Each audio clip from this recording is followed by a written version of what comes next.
தயவுடையாரெல்லாம் சன்மார்க்க சங்கம் சார்ந்தவரே. இந்த உலகத்துல தயவுங்கிறத தயா விளக்கம் பெற்றவங்க, தயவுன்னா இன்னொன்னு தெரிஞ்சுக்கிட்டவங்க, விளங்கி கொண்டவர்கள். தயவை விளங்கி கொண்டவர்கள் எல்லாம் சன்மார்க்க சங்கத்தை சார்ந்தவர்கள். அருளை பெற்றவன் எல்லாம் சன்மார்க்க சங்கத்தை அடைந்தவன். முடிஞ்சு போச்சு சன்மார்க்கம். பெருமான் வருவிக்க விட்டதனுடைய நோக்கமே என்ன தெரியுமா? நம்ம எல்லாரையும் திருத்தி சன்மார்க்க சங்கத்துல கொண்டு போய் அடைவித்திட, கொண்டு போய் சேர்ப்பிப்பதற்காக வந்தார். அதென்ன சொல்றாரு? அதென்ன சொல்றாங்க? சொல்லுங்க, என்ன சொல்றாரு? எல்லாரையும்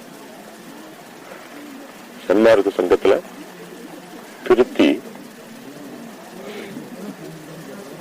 சன்மார்க்க சங்கத்தில் அடைவித்திட,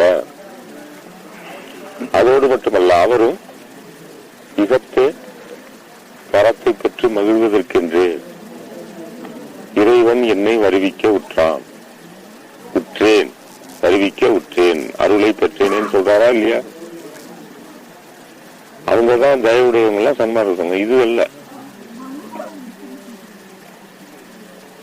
அதனால நம்ம அந்த அதுக்கு உரியவன ஆகணும்.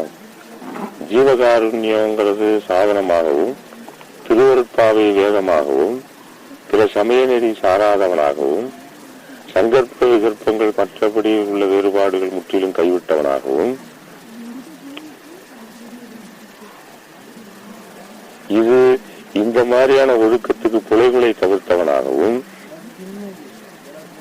அருளை ஒன்றையே அருள் துணை கொண்டே, அதாவது அருள் துணை பெற்று, அருளை துணையாக பெற்று அருள் துணையை கொண்டே வாழ்க்கை ஆதாரமாக வாழ்க்கையை நடத்துகின்றவனாகவும், எவ்விஷயத்திலும் அகங்காரம் தலையெடுக்காமல் தாழும் குணம் வந்தவனும், ஒளி நெறி பெறாதவனும். இதெல்லாம் இருக்குமா இல்லையா? அதுல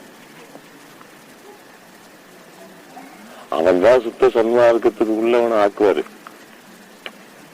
இதெல்லாம் வரலன்னா கூட இதெல்லாம் எனக்கு வேணும்னு கேட்கணும். இது எப்ப கொடுப்ப எழுதியிருக்காங்களே.